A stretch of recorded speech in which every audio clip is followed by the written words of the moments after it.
You're listening to the GeekWatch Podcast, Episode 9, with your hosts, Brian Hatcher and Mandy Petrie.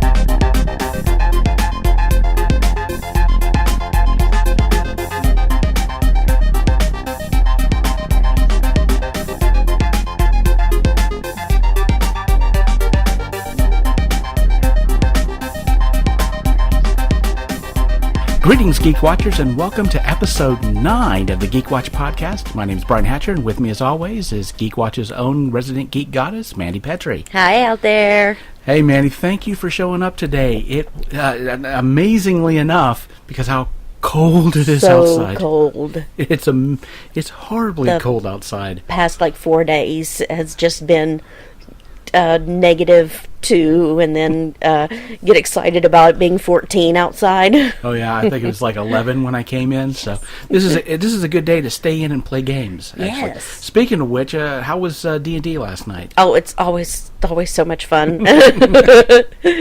So anything in particular special happened last night? Last night, let's see here. Yes. Okay, so we were on an air pirate ship. And I'm a wizard, so I cast a lightning bolt, and I managed, there were 4 pirates in a line in front of me. I killed the 3 pirates behind the one right in front of me, and then the one who was right in front of me, I pulled his glasses off, I grabbed his face, and I kissed him, and then he fainted. So that was a bit of, because lightning bolt is 8d6 worth of damage, and then the last one, I can't remember if we decided it was charisma or persuasion, exactly what we did for that last one that sent them out. Well, sometimes you just have to get, you got to get points for style, definitely. Yes, So, and board game wise, I picked up a new board game the other day. I don't know if you're familiar with Pandemic. That sounds familiar, but I don't know that. Basically, Pandemic is a cooperative game, and basically you're with the CDC, and together you're trying to cure 4 plagues that are, so of course if either you guys win and the plague, the plagues, you are able to solve the plagues before they spread over the earth, or of course the plagues win and you all die. lose. And so I've had that game for a while, but there's a new version of it out. It's called Reign of Cthulhu, Pandemic Reign of Cthulhu. So what you're basically trying to do in this case is instead of 4 plagues, there are 4 gates, eldritch gates, that you've got to close. And as they stay open, then of course instead of plagues spreading all over, it's cultists and shakeups. I was wondering if it was maybe madness, and yes. Well, I was thinking of Near-Awful-Tep and all the old ones. That's the thing too, is that because of with this version of Pandemic, madness does play a lot into it, and as characters you can go mad. So another way you can wind up losing the game is if all the investigators wind up going mad. Wow. So yeah.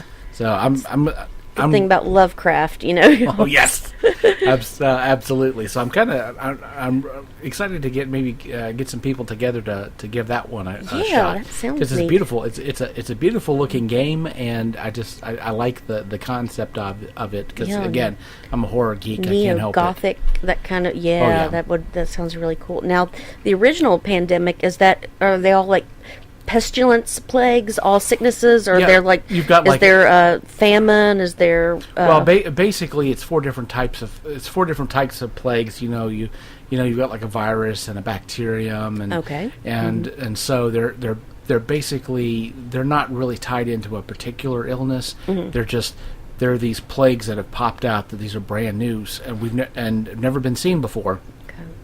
So of course what you're trying to do is you're trying to keep it's a world map, and so you're trying to keep infected people from going into other cities, and you're trying to keep this stuff from spreading out. It's a bit reverse Risk?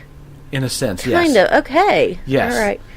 And so, in Pandemic, you can lose if you have little square tokens that represent, infection, and when you run out of the tokens, well, okay, then it's become a pandemic and it's over. But what you're trying to do is you're trying to contain these things and you're also attempting to find cures for everything. And so once you get a cure, you've dealt with that. And in the case of Reign of Cthulhu's pandemic, you basically have 4 Lovecraftian cities, is what Arkham and cities like that. And so what you're trying to do is you're trying to close these gates and trying to keep quarantine. You're trying to, in a sense, you're trying to quarantine, the elder gods. And what's interesting is across the top of the board in Reign of Cthulhu, you've got different elder gods that can manifest themselves. And of course, at the end, you get Cthulhu. Right. And so, once Cthulhu wakes up, these gods are waking up one at a time, and once Cthulhu wakes up, well, that's it. You're done. It's over. So, again, I'm really looking forward to getting a group of people together and giving that one a go, because it looks like it's going to be a lot of fun. So that sounds neat. Yeah. So, Variety Magazine today. I got a little notice about this. Variety Magazine today did an article. Of course, we knew that because of Justice League and all of that stuff.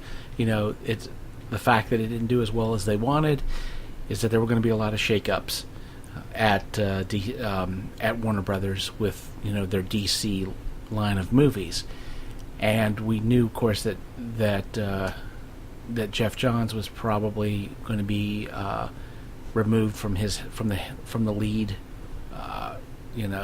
They were going to make him. Well, they were basically make him like sort of like an advisory part, but that he wasn't going to really be running anything. And so, of course, that happened, and we knew that was going to happen. But what was interesting is the name they put up as the person's going to be taking over for him, which was Walter Hamada. Now, that sounds familiar. Well, if you're familiar with Warner Brothers their horror movies. Okay, he was the Mummy and... Well, no, like The Conjuring. Oh, okay, all right. Sorry, I'm thinking like the classics. Okay, yeah, all right.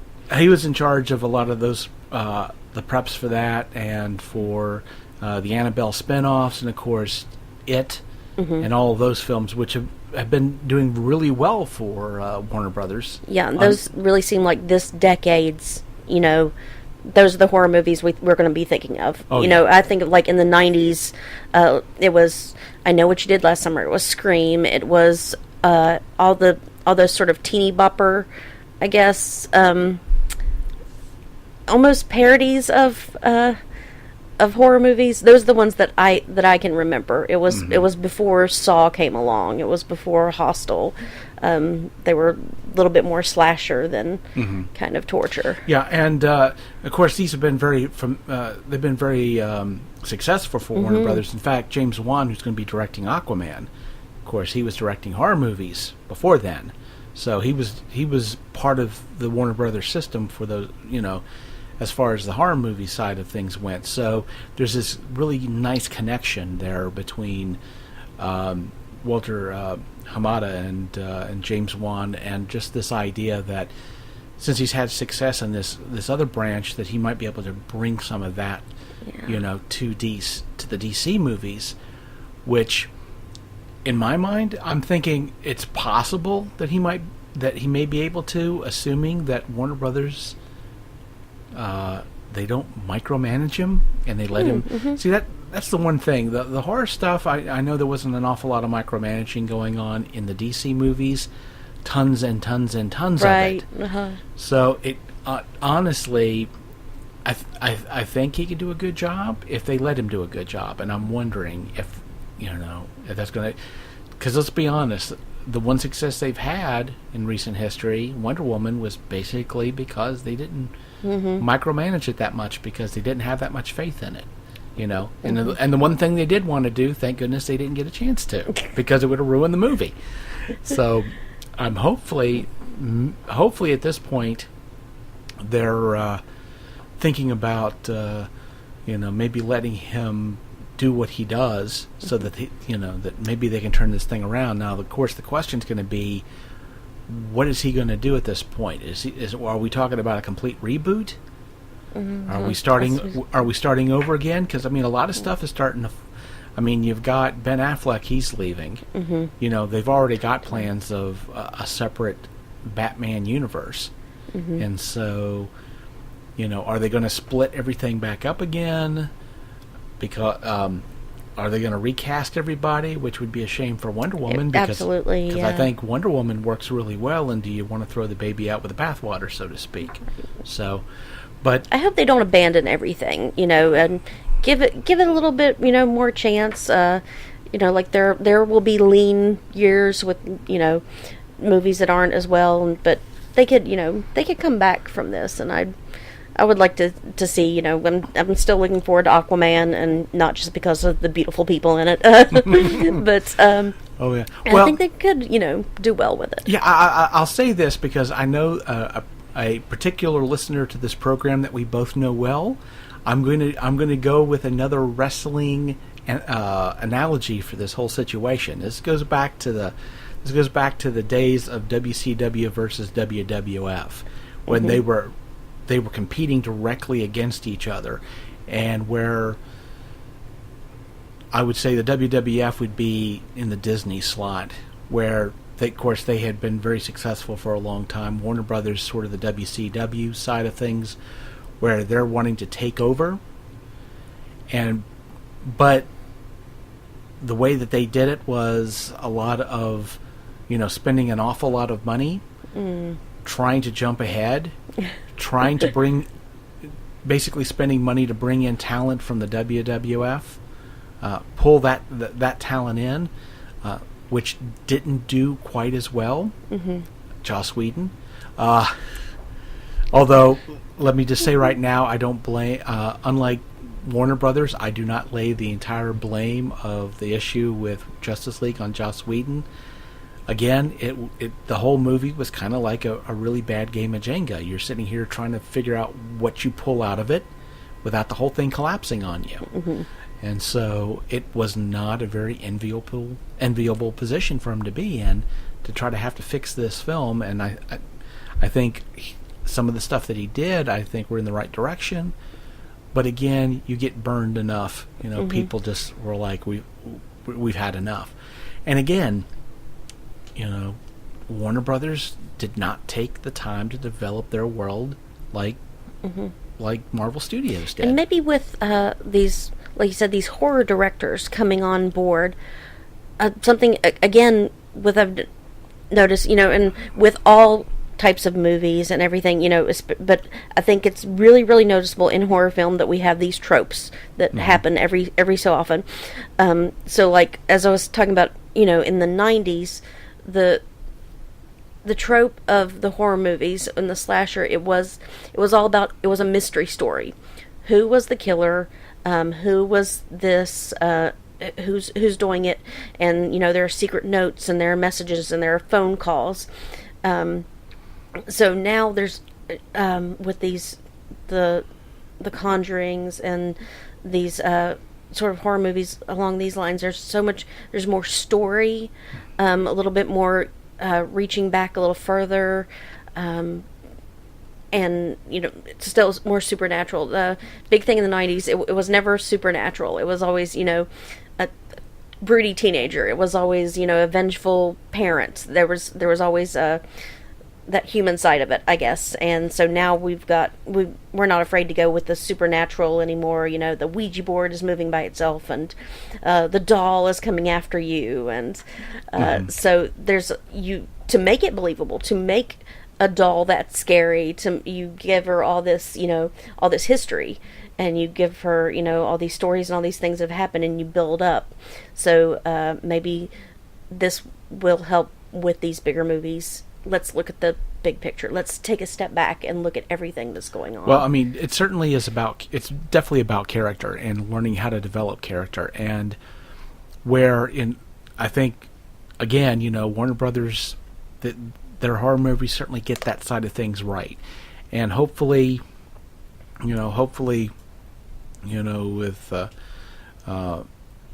with this change in direction, like I said, they're not necessarily going to throw out the baby with the bathwater, but hopefully they can kind of develop kind of develop things and see, where they can kind of maybe take this in a new direction and maybe kind of get their audience back. Because again, I mean, let's face it. I mean, DC, their heroes they are the people that you think of when you think of superheroes. Mm-hmm. Yes, that's And Marvel starts out with Iron Man, and it's like, who? Yep. Now everyone knows who Iron Man was. Just 15 years ago, maybe no one would have, maybe like, oh, I remember him in that one episode of the animated Spider-Man TV show when I was a kid. Right. Maybe. But I mean, that's the thing. I mean, on paper that looks like that's a really dumb idea, but again, they took their time. They weren't in a hurry, and that's why, of course, now they have this ability to, start buying some stuff up. So I just learned. Sorry, ADHD moment. We need like a little jingle for every time that happens with me. That DC just opened up their superhero universe into that Watchmen is now in the same universe. I don't know that I like that, Brian. No. Because honestly, with Watchmen, none of them had superpowers. They worked hard, they trained, and they believed in what they were doing. It wasn't something that was, was born with super strength. I was bitten by a radioactive spider, so now I have this great responsibility. All of them, they had a sense of duty, and that's kind of the thing that I really liked about Watchmen. So I don't. Now that they're in the same universe with all these people, with all these gods with superpowers, just only Dr. Manhattan. Everyone else is, Silk Spectre. She trained. She was an acrobat. She was a fighter, and Night Owl the same way. Night Owl, yes, in building his own ship, and I really liked that about Watchmen. Well, I mean, the whole point of Watchmen, and the reason why.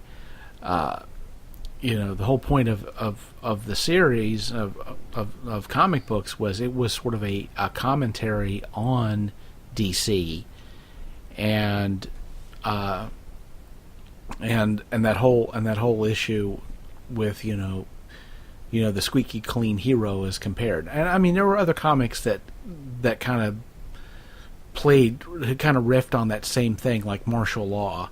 Mm-hmm. Really, vigilantism. The whole, that whole thing. But Watchmen just did it so well. Mm-hmm. I mean, Moore as a writer he's amazing. Right. Yeah. And it is kind of a strange thing to see those worlds together, because it kind of feels like super fan fiction to me.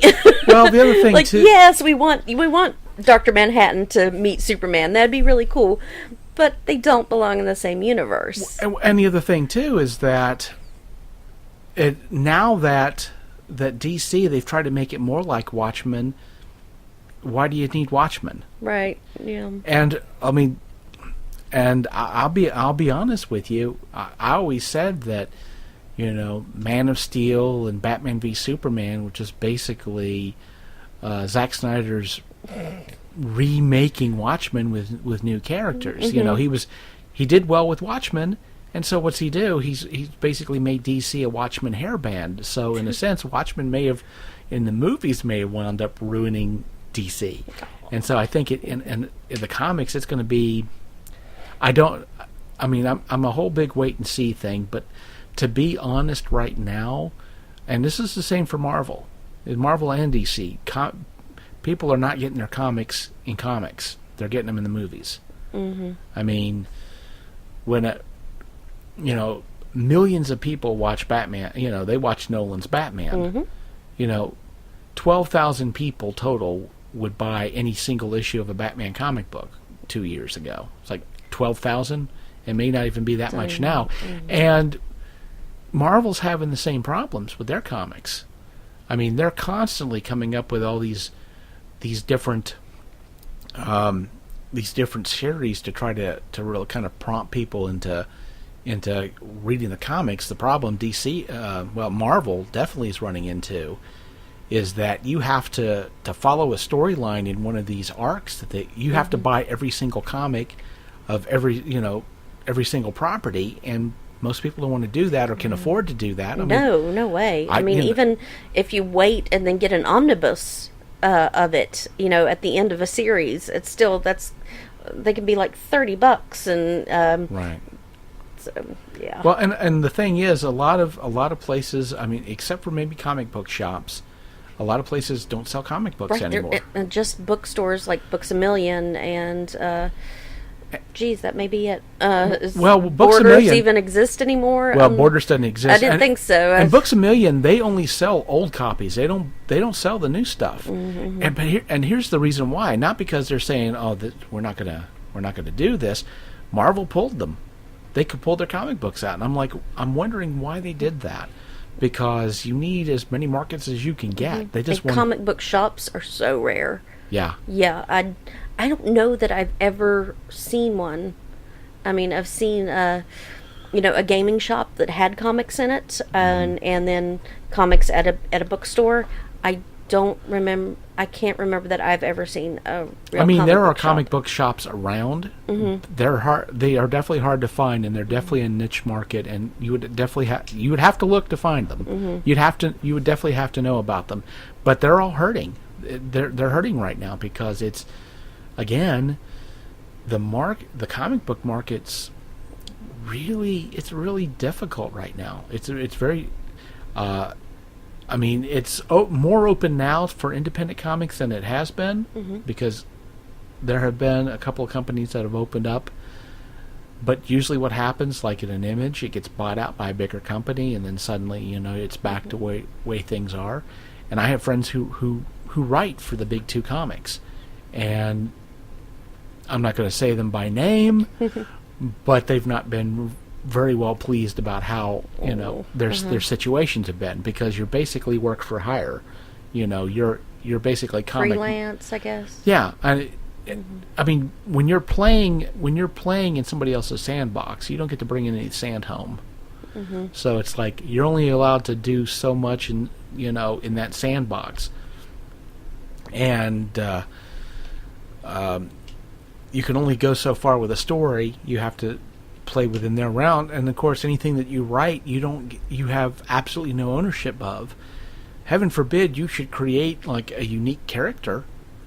For that you lose that character. You don't even get to keep the character. So whoever and then you get to see this character play, somebody else write this character that you created, but you don't get to play in that realm. But it's really interesting. I mean, and there are other things, like I had a friend that another friend, a writer who wrote Nightmare on Elm Street novelizations, and wrote original novels for that world. And one thing that the publisher told her right off the bat was you can't have harm to children in the books. Is that the whole? That's sort of his. Yeah, that's what Freddy does. Yeah, It's like, but you can't put that in the books. You can't mention it in the books. It's like, well, that's kind of what he is. Yeah, that's now it's a whole. But those are the kind of. I mean, that sounds kind of weird, obviously, but in comics, it's 100 times worse. Wow. I mean, it's 100 times worse. And like I said, I've had friends who have created characters that wound up being taken by the comics, and to the point where somebody else, like the main writer of the book, was given credit for the creation of the character. So, and if you know anything about comic book history, of course you know that this stuff has been happening since the beginning of comics, a.k.a. Bill Finger. Don't know anything about Bill Finger. Well, let's say that he had a lot to do with the creation of Batman and a lot of his rogues gallery, but he didn't get a lot of credit for it until very recently. Wow. So Bob Kane was the person who was pretty much said, well, he's the creator of Batman and the Joker and all those characters, and of course Bill Finger's his contributions to all this stuff was pretty much ignored until rather recently.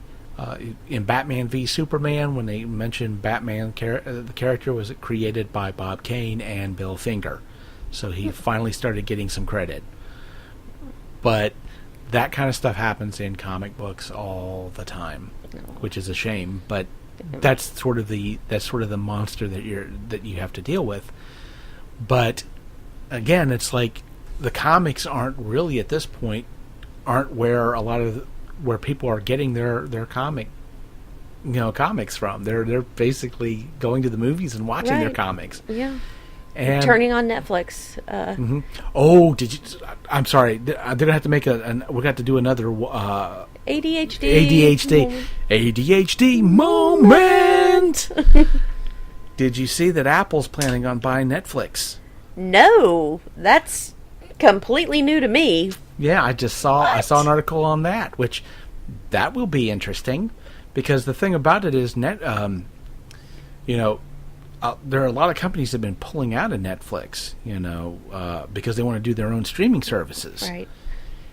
And that makes things a little bit different, because it would be interesting to see if Netflix becomes as a service that you can pay to watch certain things, but you can also purchase certain things and watch them on Netflix. Because, of course, with me, Apple is where I watch a lot of my Doctor Who. I'll buy episodes of Doctor Who and seasons of Doctor Who on Apple, and watch it on my.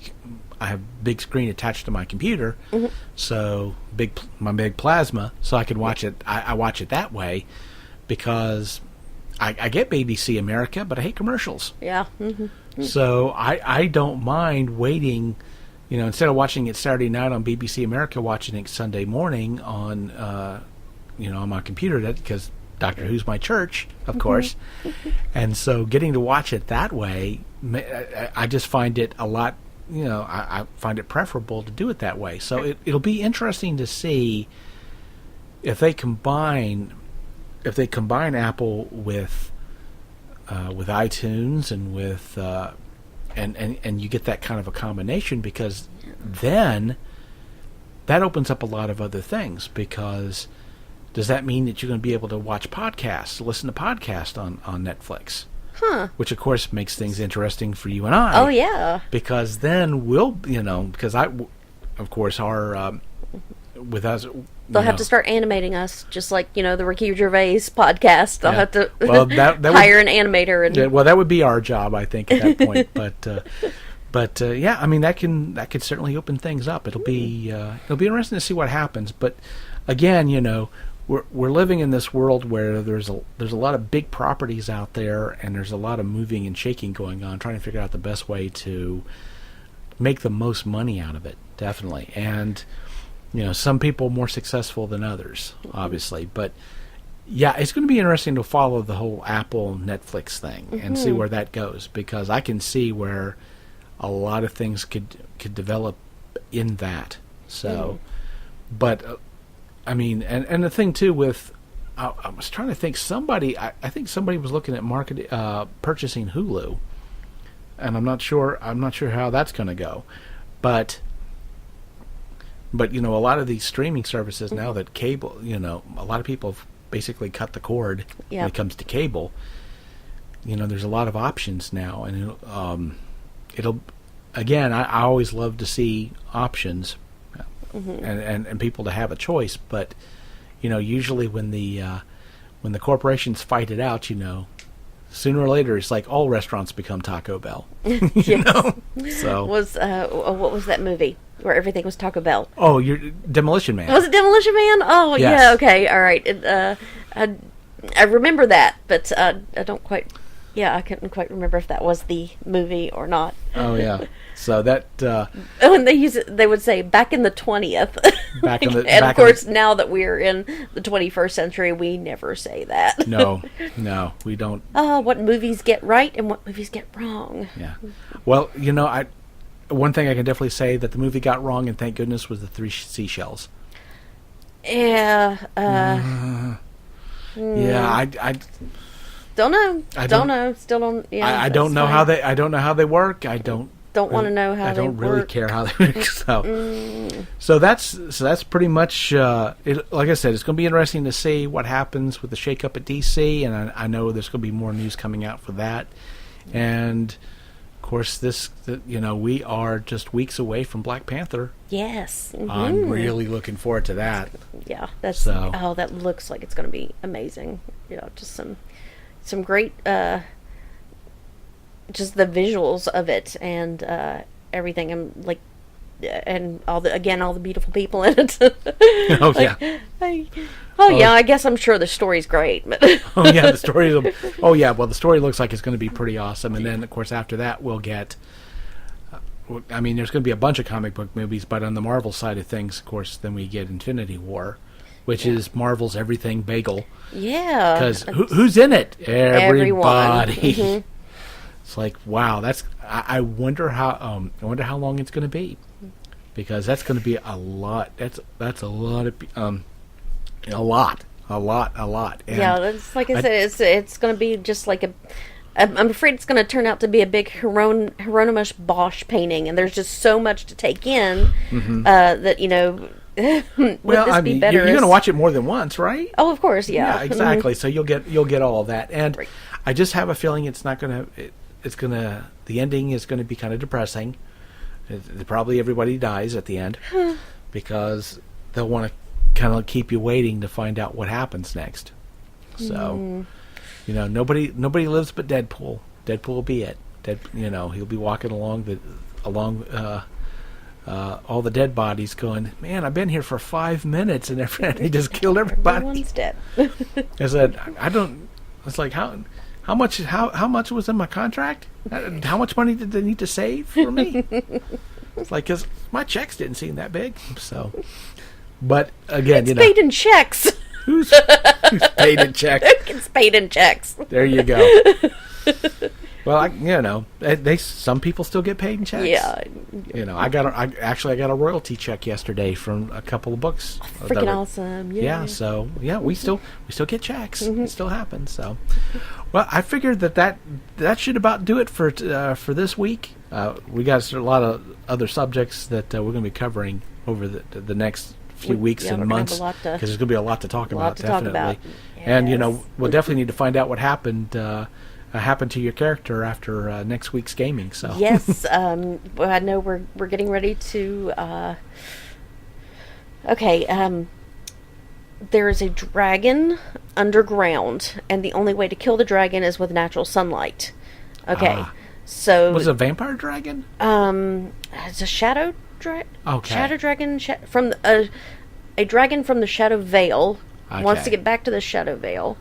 And then there's this like sorceress lady, and she's got she can't get to the dragon because there are all these undead in the way. So she's trying to kill all the undead, and then she's got these big creatures that eat through rock to get to the dragon, just waiting there. So she has some unwilling servants. What's a politically correct way to say that? You mean besides slave? Yes, and she's got some undocumented enslaved. She's got some undocumented workforce. Yes, and magic users that are being forced to kill the undead for her. So we are going to try to go in and rescue them. Alrighty, well, because we are a lawful good group. Of course. Well, my character's lawful good. Yeah. The rest are lawfully convenient. That'd be my guess. So, alrighty. Well, until next time, for Mandy Petrie, this is Brian Hatcher reminding you to be proud and stay geeky. Stay warm. Try. Yes. Take care, guys. See you next week.